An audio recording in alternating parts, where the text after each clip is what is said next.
Bonjour chers amis, chers compatriotes congolais. Je pense que les lots que partager Nabino en ce qui concerne l'échec de la réunion qui a été convoquée au Rwanda, parce qu'actuellement il y a l'échec total de M. Paul Kagame et l'échec total de M. Joseph Kabila. Et pourquoi M. Moïse Katumbi vient de changer son programme de venir dans la partie orientale de la ville de Goma? Donc, comme Québec, pour échanger avec vous, mes chers amis. La deuxième des choses, après une pression des États-Unis d'Amérique contre M. Paul Kagame, le M23 vient de se retirer dans plusieurs positions. Qui occupé la partie, il y a province, il y a Sud Kivu. Bande ko balande toko mekempe ko l'accès comment est-ce que ba ennemi tozali kobenga ba M23 ba se retirer dans plusieurs positions. Oyo bango babanda ki ko occupé. Alors avant to banda ndenge ezala toujours chaque temps et habitude. Tozali kosenga bino bande ko balani boko ta vraiment ebele bo partager les biso émission ya biso esika bozali kolanda biso partout dans le monde, et n'oubliez pas de laisser vos commentaires partout où vous êtes. Ezali oyo yabino mwana mboka Olivier, la personne qui vous informe à temps réel. Alors bandeko, je pense que touchiko yebisa bino actuellement esili pona M. Paul Kagame et M. Joseph Kabila. Réunion et salamaki na kati ya Rwanda. Après cette réunion, compromis à Tamogote et Zoami. Makam est tourné mal contre M. Joseph Kabila. Soki bosali koyoka que na kati ya réunion wana mutu ekoteli bango ezali pamba te. Nzambe akofondra bango. Nazali koyebisa bino réunion ekotaki na kati ya wana. Congo Brazzaville atindaki délégation na bango. Oyo ezali suite ya réunion. Parce que na mekaki kotali sebino na émission oyo euti koleka. Brazzaville atindaki batu na ye, Uganda atindaki batu na ye, Kenya atindaki batu na ye, James Kabarebe oyo azali ministre ya régional azalaki mpe na kati ya réunion. Maintenant, objectif, il y a réunion, et c'est là qui objectif, comment faire que, effacer, mais c'est pas le Kagame. Oh, il y a commandité. Il y a déstabilisation, il y a Congo des années et des années. Ndenge Conseil de sécurité des Nations Unies, basali ko accuser Rwanda, basali ko senga Rwanda a retiré ba troupe nae. Basali kosa la Rwanda pression. Mais n'a pas effacer image Yamabe à l'endroit du Rwanda de la personne qui est M. Paul Kagame. Yango bitu ya réunion. Oyo bango bakotaki. Ezalaki ya réunion. Baluka mutu moko akozala leader. Muntu moko oyo koya ko remplacer ko relève à la tête ya ba M23. Yango tozali ko yebisa no to bomona ki présence ya M. Joseph Kabila zalaki na kati ya réunion. Parce que lorsque tozali ko yebisa bino la place qui mérite Joseph Kabila, ce n'est pas même le Congo, c'est le Rwanda. Parce qu'actuellement boyoki déjà Namibie Namibie baboyi ko pese nani asile. Namibie baboyi ko protéger ba rebelle parce que mibeko ya Namibie ezali ko boya ba protéger ba rebelle. Namibie baboyi ko protéger Joseph Kabila. Également l'Afrique du Sud. Baboyi ko protéger mais c'est Joseph Kabila. Maintenant, l'endroit approprié où Kabila a ko se sentir à l'aise, c'est le Rwanda. Yango bomona ki Kabila kitaki na aéroport ya Kanombi. Aéroport ya Kanombi c'est na partie est ya Rwanda. Neimui Mwilanya akitaki kuna John Numbi, Janine Mabundo, Tambwe Mwamba na Barnaba Kikai. Et lorsque Bakichukuna na kati réunion, ils ont décidé que Joseph Kabila a remplacé. Mais c'est Paul Kagame officiellement dans la partie orientale.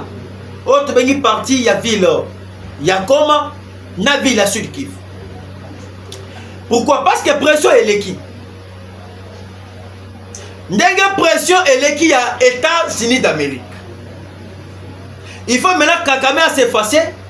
Joseph Kabila a besoin de relève.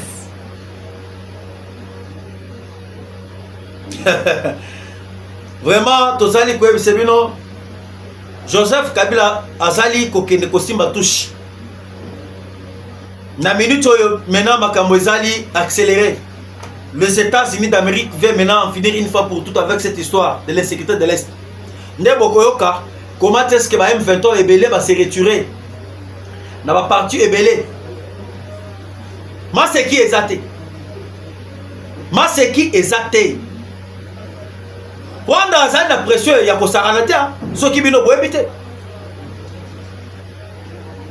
Et lorsque bakoti réunion, difficulté ekoteli bango. Na difficulté oyo ekoteli bango, il y a un problème de ravitaillement des munitions de guerre.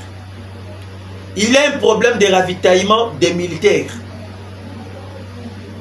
Et c'était prévu, Joseph Kabila a remplacé officiellement. Et pourquoi Joseph Kabila a l'obité? A l'obité pourquoi? Pour l'année, Joseph Kabila avait prévu, il y a pour ça la meeting, na ville de Goma.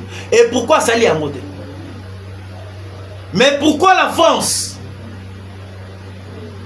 Basen na bango nyo surtout baye ko démentir que non, Joseph Kabila n'a jamais foulé ses pieds dans la partie orientale.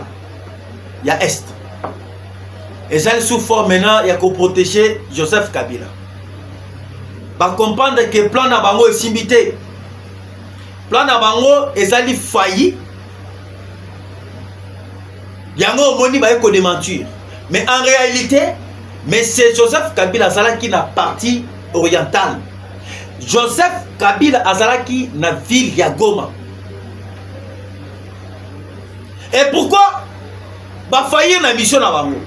Ngana bisaka bino que le président Félix Ndenge azali wana. C'est Dieu. Ezali Nzambe. Le nota monde basali ko réussir na ba mission na bango te ezali Nzambe.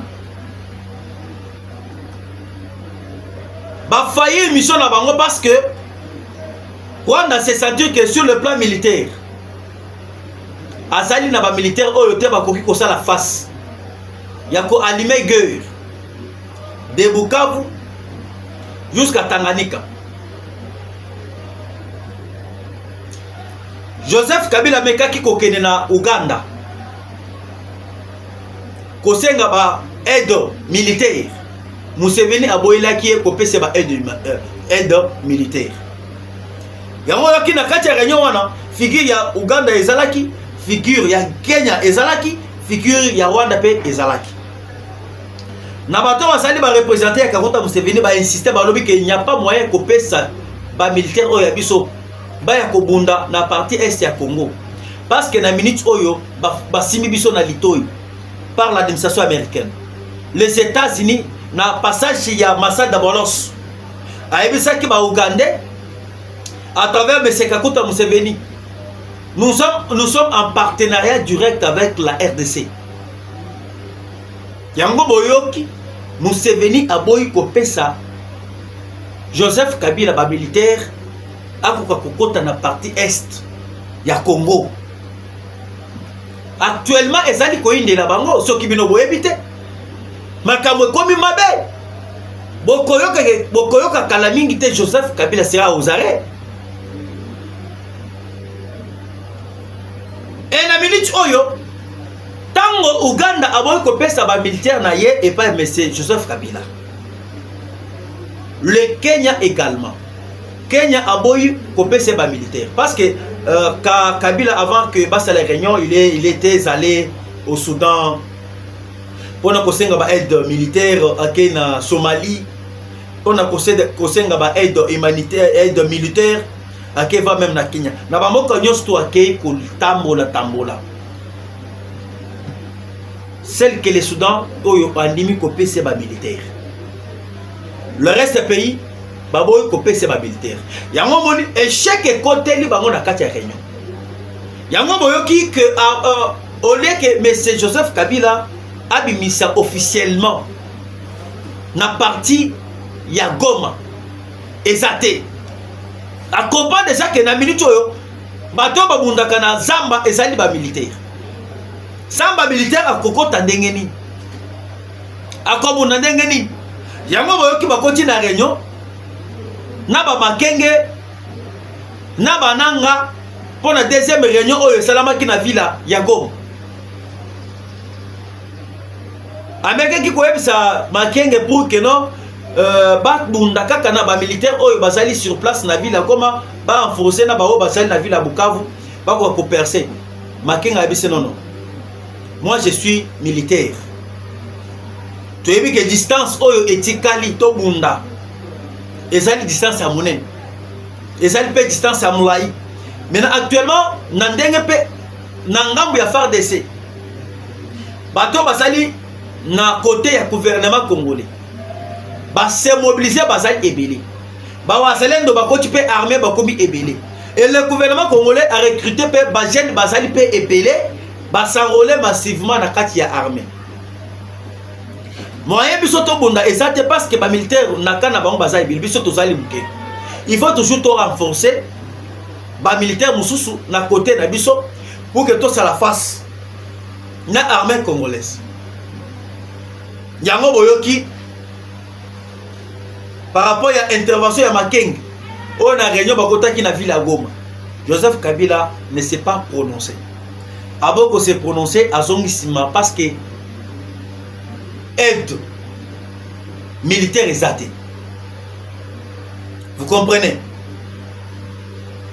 Va même mais c'est Moïse Katoum qui devrait se rendre na ville ya Goma à annuler koya na ye. Hein? Pour ça la rébellion et ça li panango baté. Pour faire la rébellion au préalable, il faut d'abord qu'on s'assurer en tout et pour tout. Avant l'assurance, na armement, qu'on ça la peine na appui extérieur.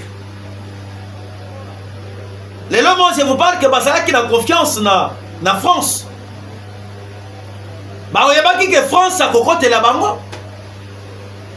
Mais ce qui a fait étouffer la France, c'est les États-Unis d'Amérique. Na minute les États-Unis ne blaguent même pas. États-Unis ayebisi Rwanda longola makolo na ye. Baza na posa ba société na bango oyo ezali na Chine. Ba ko planter la partie est parce que na minute oyo guerre économique s'est déclenchée entre la Chine et les États-Unis d'Amérique. Maintenant les États-Unis azana posa ke aya ko kamata ba société na ye nyon surtout oyo ezali na Moyen-Orient. Batia yango na partie est. Yango boyoki c'est monsieur ici un homme d'affaires. Monsieur Eric Prince. Ils ont déjà officialisé les accords entre la RDC avec sa société Black Walter. Et société wana ils allaient dans toutes sortes. Il y a pas militaire. plupart il y a bateau basé dans la société, ce sont des militaires noirs. Au jour à venir, comment est-ce que moi tu es copié? Et dans la minute où la France ne veut plus maintenant faire bras de fer avec les États-Unis. Parce que ceux qui ont talibé qui ont bloqué, c'était la France. Résolution 2773. Comme France a sali gérer Conseil de sécurité des Nations Unies. Bangonde babanda qui ont bloqué pour appliquer résolution 2773. Et dans la minute où les États-Unis et ici France que ceux qui ont appliqué résolution 2773 na katia Conseil de sécurité des Nations Unies. Yango boyoki les États-Unis a ici ba français. Ceux qui ont appliqué résolution wana bango bako appliquer d'une autre manière. Et d'une autre manière bango bako appliquer sous forme ya appui militaire na République démocratique du Congo. Ndenge bango pe basala ki na époque ya na bitoma ya Ukraine. Lorsque Ukraine est agressée par la Russie, plusieurs pays européens basangana bakamata ba militaire na bango. France atinde ba militaire na partie ya Ukraine. Allemagne atinda pe ba militaire na na partie ya Ukraine. De même façon que les États-Unis et France que sauf que résolution 2773 n'est pas appliquée dans le Conseil de sécurité des Nations Unies. Ils vont appuyer militairement avec ils vont appuyer militairement la RDC. Yango Boyok, une grande société américaine de M. Eric Prince, Donald Trump a ordonné batindika ba militaire na bango na partie est ya Congo. Makambo est commis de plus en plus pire. Ce qui bino boye bité mes chers amis. Et na minute il y aura un nombre, il y a 25 000 hommes. Nombre, il y a 25 000 hommes et kokita. Et ça pour la partie est. Partie est est vaste, mes chers amis. Partie est, nous avons les Lubumbashi, les Kenya, le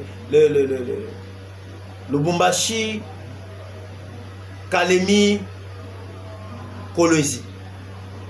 Va même na côté Bagoma, Bukavu, nous sommes les alliés partie est de la République démocratique du Congo. Alors, mes chers amis, vous voyez que actuellement, la pression aux États-Unis, Rwanda a coquille jamais kolingate va sanctionner pays sous. Parce que jusqu'à présent, les États-Unis n'ont jamais sanctionné les Rwandais. Les États-Unis a sanctionné les hommes forts au Rwanda. Et non pas que les États-Unis a sanctionné les Rwandais. Ok? Les États-Unis maintenant en soi, Azan a posé maintenant que si les Rwandais n'arrivent pas à retirer les troupes naïves, et ce qui Rwanda a s'entêté par rapport à l'injonction il y a les Français, pour sanctionner. Pour sanctionner James Kabarebe, ce n'est pas sanctionner les Rwandais. Pour sanctionner Laurence Kanyuka, ce n'est pas sanctionner les Rwandais. Les Rwandais, c'est un pays. Le gouvernement rwandais est un pays à part. Ok? Kabarebe, c'est un pion majeur que les Rwandais ont toujours utilisé. Les États-Unis ont sanctionné Bango. Pamba a sanctionné Kabarebe, c'est parce que Kabarebe, c'est un élément moteur qui donne toutes les stratégies au Rwanda. Parce que Kabarebe fut chef d'état-major général dans notre armée. Na Congo. Kabarebe a chef d'état-major général il y a Rwanda. Kabarebe a joué un grand rôle na Otobengi Uganda. Yango que les États-Unis na pression na ye. Ayebisi Rwanda que ceux qui ont retirer Bakolo.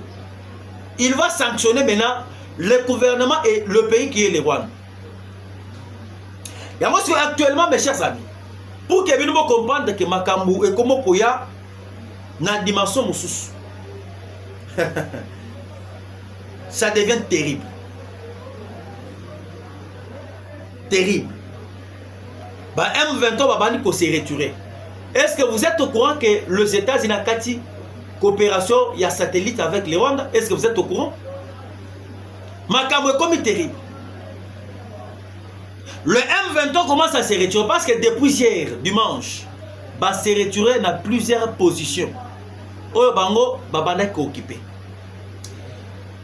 Comme nous vous l'avons annoncé depuis le début de cette émission, mes chers amis, les rebelles du M23 se sont retirés dans le village de Kabamba, Bukamanda, Bunshanku, Lemera et Kacheke sur la route Bukavu-Kaleye dans la province du Sud Kivu, dans le territoire de Kaleye et Kabare le dimanche 20 avril 2025. M23 va se retirer. Il y a un autre que difficulté à Liboso et à Rwanda. Difficulté à Liboso et à M. Paul Kakame et aussi M. Joseph Kabila. Il manque de militaire. Il y a soutien militaire. Dans la réunion, il y a Oyo, M. Makenga Ebisi, Joseph Kabila que bateau tozali kobundana bango ba recruter bato ebele. Toko ça la face na bango te. Nous n'avons pas le choix de percer ya kokomati kuna. Toko bundana ba ministre de guerre ni.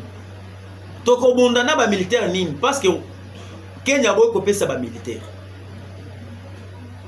Uganda aboy kopesa ba militaire.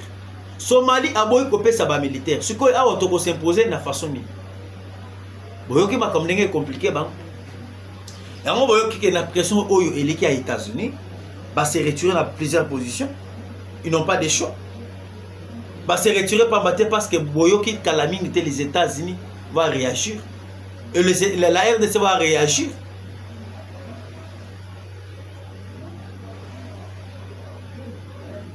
La société militaire américaine de M. Eric Prince, c'est une grande société. La société Black Walter. Et ça dit parmi les sociétés où il y a neutralisé les terroristes. Parmi les qui ont neutralisé Osama Ben Laden. Et ça dit la société il y a Eric Prince. Parmi les qui ont neutralisé Kadhafi, Saddam Hussein. Et ça, il y a une société, il y a Eric Prince. Mais on va se prononcer, il va officialiser déjà ma camions. Il y a beaucoup de choses qui sont awate. Et moi, je vais aller à frapper Kozala. On va se retirer parce qu'il y aura beaucoup de frappes. Et lorsque on se retiré, j'ai bien voulu qu'il y avait des affrontements. Affrontement c'est la qui na Kavumu. Lorsque va outi na Kavumu na côté aéroport. Et si boyoka ki Laurence Kanyuka asala ki ba vidéo que non Kavumu yango oyo ba récupérer Kavumu tezali lokuta. Et sali ba meka ki peu ko saka ka peuple. Le peuple assis à Sanzi. Peuple a comprendre déjà qui est bango. Yango moni ba outi na Kavumu côté ya aéroport. Ba komi na Kavumu centre ndé boyoka ki affrontement et bondama ki entre les Wazalendo. Tant que les M23 va se retirer, ils vont attaquer Bango. Maintenant, actuellement, va se retirer dans le territoire de Kaleye, va se retirer dans plusieurs positions. De même aussi, va se retirer dans Walikale. Nous avons une pression des États-Unis d'Amérique. Alors, actuellement, le mouvement de plusieurs militaires sur la route destination Kavumu a causé la panique et perturber les activités pendant quelques minutes selon les sources locales. Les rebelles n'ont pas encore communiqué sur ces mouvements de résistance. Wazalènes ont repris le contrôle des entités laissées par les rebelles du M23. La position où le M23 s'est retiré, les Wazalènes ont récupéré la patrie ou la mort.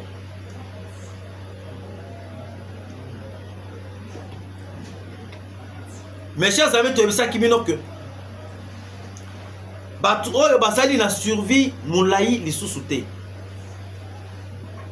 Survie na bango est comme mouké. Le président Félix a une mission. Ndenge tu as vu ça kabino. tala ndenga basali kobunisa Fati de toute façon. Lelo nazo ngana lobela pona vidéo ya muntu moko uti ko sala monsieur Laurent Sokoko. Laurent Sokoko a lobby na koza na vidéo wana chela bino. Laurent Sokoko a lobby que non, le président Félix azali ingrat, muntu oyo apesi pouvoir, bokomo balukela ye, bokomo kanga babiloko na ye, babien na ye, mwasi na ye akomi na difficulté, patati patata. Nakotela bino.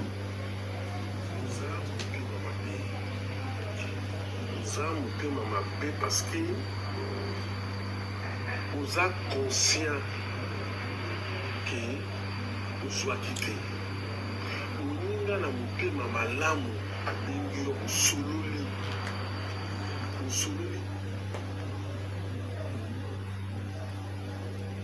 Nakotela bino, attendez.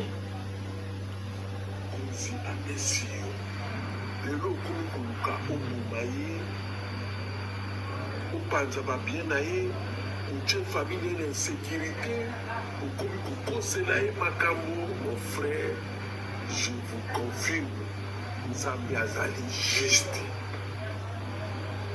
Vous conseillez nous sommes la nous abattons le temps, peuple wana kufa, na est, na Kinshasa, Nzala, tout ça.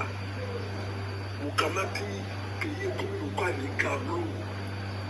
Nzambe azali kaka na 2025 tshana mutu Nzambe azali asali apesi tout laki na vie boyoki oyo azali Laurent Sokoko, un kabiliste du sang. Alobi que non, le président Félix Tshisekedi va passer pouvoir et pas Joseph Kabila. Les lots ont appelé pouvoir, bah, comment kangaye, comment kangabilo konaye, famille n'a combien d'insécurité. Qu'on se le dise la vérité, mes chers amis. Quelque part, bah, tu as beau bazali na maye, il était na makabo bazali kolongo. Bon, est-ce que c'est pour les terres? Est-ce que ces messieurs s'y raisonnent? Le président Tshisekedi va passer pouvoir. Ceux qui Kabila ont qui pouvoir passer président Tshisekedi. Mais il faut appeler ce chadé parce que Tshisekedi a qui un parti politique moussous. Pouvoir va faire rater, pouvoir va voter. Le président Félix a été élu par le peuple. Pression, il y a peuple né, ça que les lots, Kabila a cédé pouvoir.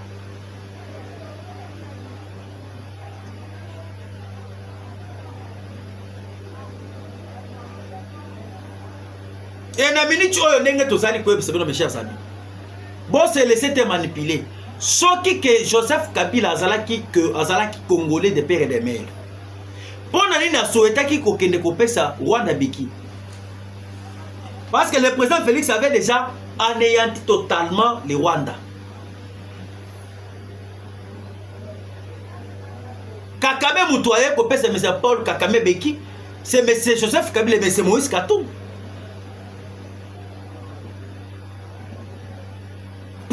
Il faut Joseph Kabila a préparé coup d'état, a fait les rébellions, batikaye.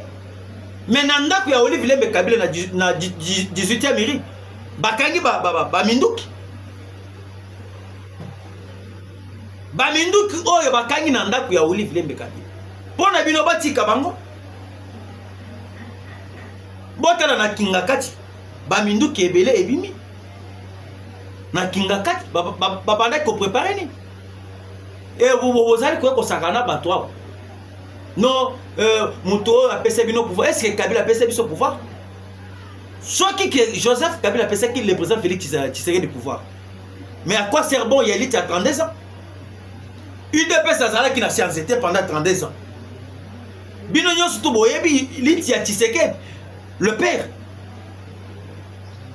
UDP s'est bondi pendant 32 ans pour qu'il ait son pouvoir. Et ça li cadeau te bakabela ye.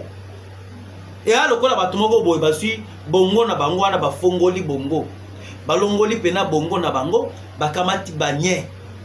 Bakamati babishakata. Batie bango na mutu. avant qu'on raisonne de cette manière. Tshisekedi Bakabila est pouvoir. Là, je vous l'ai dit. Le pouvoir est ça qui pouvoir est peuple pour le peuple.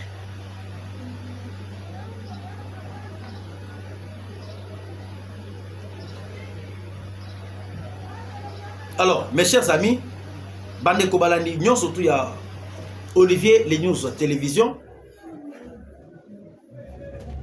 Tokutana Bino Balasima, bye.